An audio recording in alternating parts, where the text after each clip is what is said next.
Well, taking a quick break from cooking to talk to something that affects so many people. Lisa Behrens is here from Affinity Medical Group to talk about diabetes. November is National Diabetes Month, so it's a good time to just, talk a little bit about it and create some awareness. So, good morning. Good morning. So, first of all, what is diabetes? Diabetes is a metabolic disease in which there's a defect in the body's ability to produce insulin or use insulin effectively. So what results from that is high blood sugars, and if over time the blood sugars are not well treated, there's a lot of complications that can go along with the disease. Now, there's different types of diabetes, correct? Correct. There is type 1 diabetes and type 2 diabetes are the most common. Okay. Type 1 diabetes is the type of diabetes where the pancreas is unable to produce any insulin at all, and those people rely on insulin therapy only. And that only affects about 5 to 10% of the population, though, of people with diabetes. Okay. The great majority of people with diabetes is type 2 diabetes. And we see that prevalence increasing in the United States right now.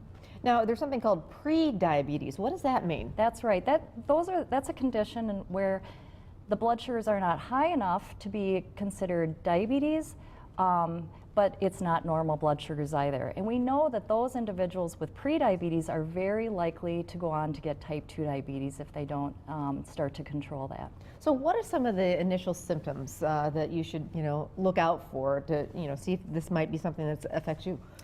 With type 1 diabetes, the symptoms are very pronounced, okay. Typically. Got it. People that go in, you're feeling very ill, fatigued, frequent thirst, frequent urination, those type of things.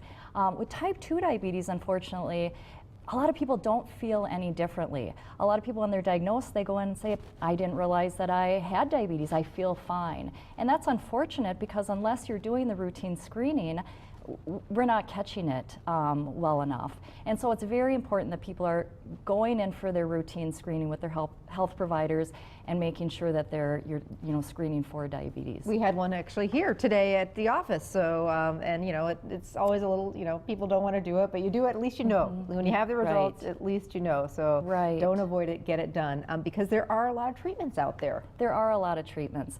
The cornerstones to diabetes is what, I do as a diabetes educator is we look at, weight management and diet and regular physical activity. Those are the most important things that we do for either type of diabetes.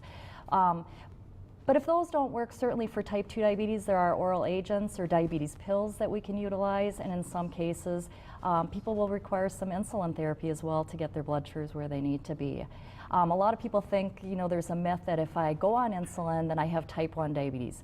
And even with type 2 diabetes, if you start insulin, you still have type 2 diabetes. You just need more of a treatment option for you. Well, thanks for, informing us a little bit about it and hopefully bringing some awareness.